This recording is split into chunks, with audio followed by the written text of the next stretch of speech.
Sözlerime başlarken sizleri hürmet ve muhabbetle selamlıyorum. Allah'ın selamı, rahmeti, mağfireti, bereketi hepimizin üzerine olsun. Bu vesileyle sizlere başta Sayın Cumhurbaşkanımız Recep Tayyip Erdoğan olmak üzere Türkiye'deki kardeşlerimizin kucak dolusu sevgilerini, muhabbetlerini ve selamlarını iletmek istiyorum.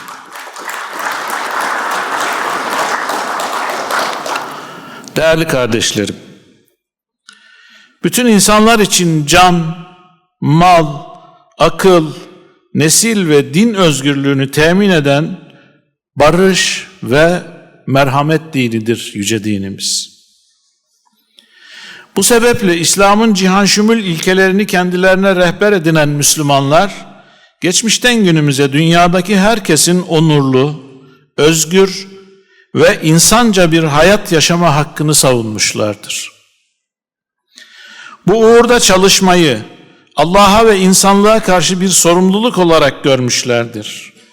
Bu amaçla nice eğitim müesseseleri, vakıflar, cemiyetler kurmuşlardır. Kur'an ve sünnetin rehberliğinde nice insanlar yetiştirmişlerdir. Bu gerçeğin bu coğrafyada pek çok delilini zikretmek, anmak, hatırlamak mümkündür. Saraybosna'da Gazi Hüsrev Bey Medresesi, Priştina'da Alaaddin Medresesi, Üsküp'te İsa Bey Medresesi, İshak Bey Camii, Mustafa Paşa Camii, Hünkar Camii, bunlardan sadece birkaçıdır.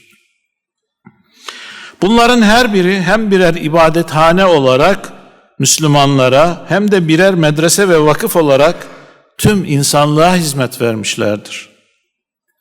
İslam'ın hak ve adalet anlayışını, Hz. Peygamber sallallahu aleyhi ve sellemin çağlarüstü örnekliğini ve üstün ahlaki vasıflarını güzel bir dil ve hikmetli bir üslupla insanlık ailesinin her bir ferdine ulaştırma gayretinde olmuşlardır.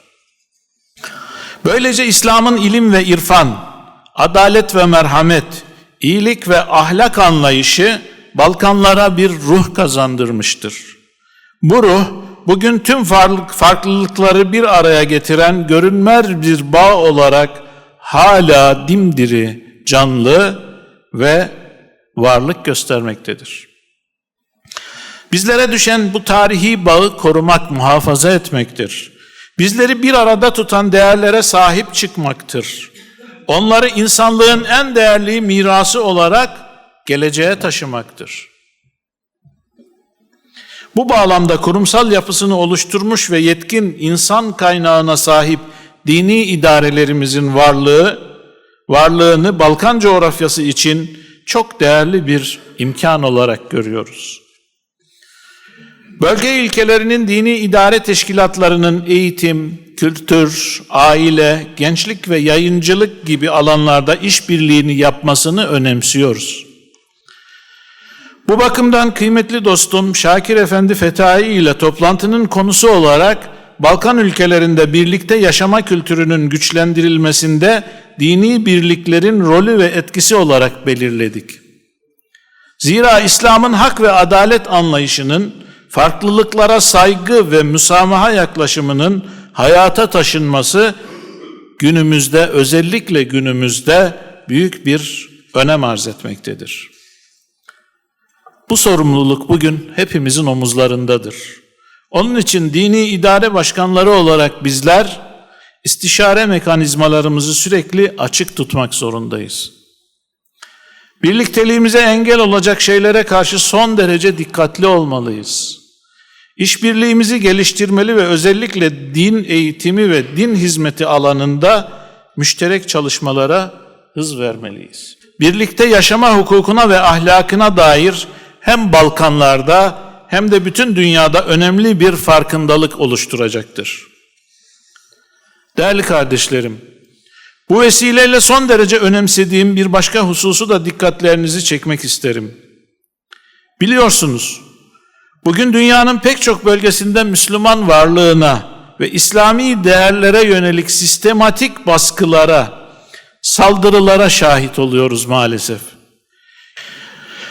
Dünyanın barış ve huzuruna kasteden tüm bu girişimlerin bir insanlık suçu olduğunu özellikle vurgulamak isterim.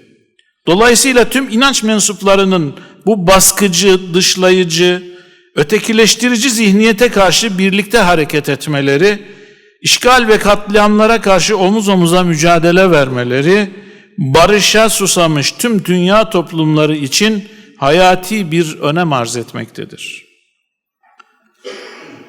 Bu duygu ve düşüncelerle sözlerime son verirken, başta Hacı Hafız Şakir Efendi Fetai olmak üzere bizlere gönlünü açan, bizleri misafir eden tüm Kuzey Makedonya yetkililerine huzurlarınızda tekrar şükranlarımı arz ediyorum. Toplantımızın başarılı geçmesini ve burada alınacak kararların istifadeye medar olmasını Cenab-ı Hak'tan niyaz ediyor. Hepinizi hürmet ve muhabbetle selamlıyorum. Vesselamu aleyküm ve rahmetullahi ve berekatuhu.